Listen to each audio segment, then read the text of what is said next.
Halo guys, kembali lagi dengan saya Kalimasada dari Akademi Kripto. Kali ini kita membahas ya prinsip keempat yang teman-teman harus miliki sebagai seorang investor kripto, yaitu adalah kedisiplinan. Kenapa kedisiplinan ini merupakan sifat wajib yang dimiliki oleh investor? Karena hidup yang paling baik ya, menurut saya itu adalah hidup yang mematuhi aturan. Saya tidak pernah menemukan satupun orang yang kaya ya di dunia ini, yang konglomerat misalkan, tapi mereka itu tidak tertib ya, tidak mematuhi aturan. Semua konglomerat itu memiliki ya satu kebiasaan yang sama, mereka disiplin. Bangun jam 5 pagi, siap-siap jam 6, jam 7 tokonya harus buka. Seperti itu ya, setiap hari ya, every single day, tidak pernah berubah. Begitupun ketika mereka melakukan investasi. Kalau misalkan saya udah cukup ya, saya akan misalkan cash out investasi saya. Oh, returnnya ini sudah sesuai dengan yang saya harapkan untuk tahun ini. Cash out investasinya.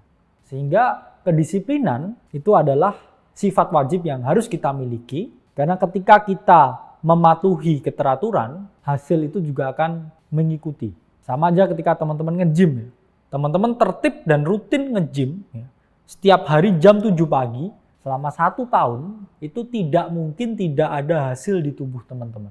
Tinggal seberapa hasilnya. Hasilnya baru bisa diukur dengan tolak ukur lain. Tolak ukur indeks keberhasilan misalkan. Apakah body fatnya berkurang? Apakah muscle mass-nya bertambah? Apakah definisi ototnya lebih terlihat ya? Apakah teman-teman mempunyai strength yang lebih ya untuk misalkan bench press lebih keras lagi? Apakah teman-teman punya agility yang lebih tinggi? Bisa sprint misalkan dalam jangka waktu yang lebih cepat. Nah, itu adalah indikasi yang bisa diukur, tapi untuk mencapai indikasi tersebut, ya titik keberhasilan tersebut, teman-teman membutuhkan kedisiplinan. Di dalam investasi pun, ya, salah satu ketertiban kita itu adalah ketika kita bisa ya membuat aturan investasi tertentu ya, sesuatu yang kita patuhi ya, secara tertib kita ikuti dan kita tidak pernah berbelok ya dari pakem ini. Contohnya misalkan saya hanya maksimal membeli suatu aset itu 10%. Ya udah 10% terus. Ketika kamu modalmu 100 juta ya jangan tiba-tiba wah wildcard, seal 100 juta kamu masukin. Ya itu namanya kamu tidak tertib. Kalau misalkan wah ada wildcard, oke saya masuk 10 juta. Oh ada wildcard lagi, oh saya masuk 10 juta itu lagi. Ya itu adalah ketertiban. Itu adalah hal yang harus teman-teman lakukan ya ketika teman-teman berinvestasi. Mungkin kedua ya, mematuhi aturan ya, saya nunggu masuk ya ketika posisinya ideal. Misalkan saya garis ya support di $5 ya. Saya bakal entry di $5. Jangan ketika sekarang harganya 6,5, oh saya FOMO ya. Di diskusi umum, diskusi chat, saya FOMO. Nah itu kamu pasti ya kan memperoleh kerugian ya. Karena kamu nggak mematuhi aturannya bahwa kamu harus menunggu sesuai dengan entry ideal yang sudah kamu tetapkan. Ya kemudian ketiga, teman-teman misalkan punya aturan ya menjual aset ketika mencapai target profit tertentu ya. Udah dibilangin ya 100% saya moonback, 100% saya akan moonback. Tapi yang terjadi apa ya? 400% teman-teman belum take profit sama sekali, modal belum diambil, merasa ini bakal naik terus, habis itu kembali lagi ke entry. Bang ini gimana bang? Nah itu adalah hal klasik yang teman-teman sering lakukan ya. Sehingga teman-teman buatlah tulisannya, saya janji saya akan take profit hari ini tuh dijadikan wallpaper ya, di HP-nya. Supaya mengingatkan ya, satu-satunya cara teman-teman untuk bisa kaya yaitu adalah dengan mengambil keuntungan. Ketika teman-teman hanya unrealized profit, itu bukan realized profit.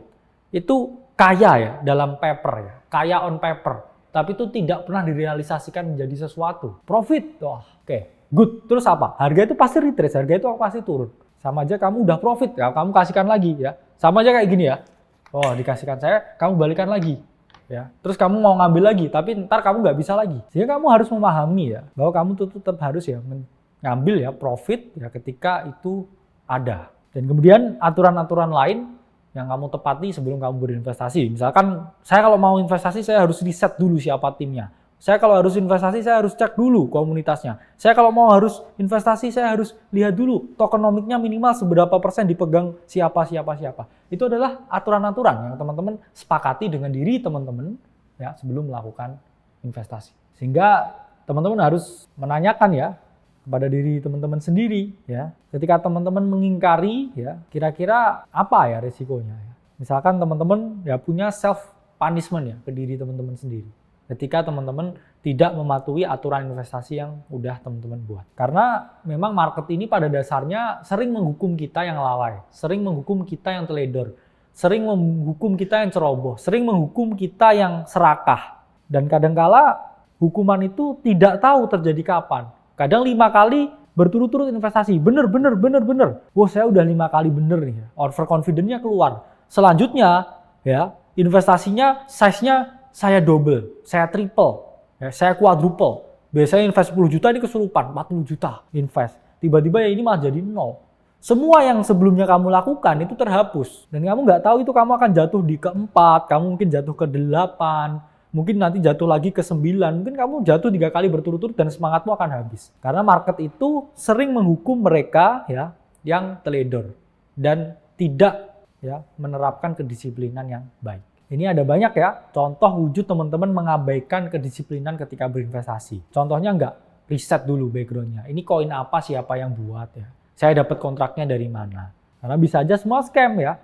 Mungkin kedua ya, teman-teman nggak baca white paper-nya ya. Ini nggak tahu project apa. Oh ini di chain apa. Cuma baca ya, lihat logonya seal. Habis itu dibeli. Ya. Ketiga ya, teman-teman nggak memeriksa dulu ya smart kontraknya. Siapa tahu ini hanya buat honeypot ya, kontrak yang teman-teman bisa beli tapi nggak bisa jual. Atau yang keempat ya, teman-teman juga nggak meriksa ya elemen-elemen penting lain. Kira-kira market cap-nya berapa, ya udah rilis di mana, ya token unlock berapa persen. Itu adalah hal yang perlu ya teman-teman perhatikan sebelum teman-teman berinvestasi. Sehingga kedisiplinan ya terkait juga ya kapan harus beli dan kapan harus jual.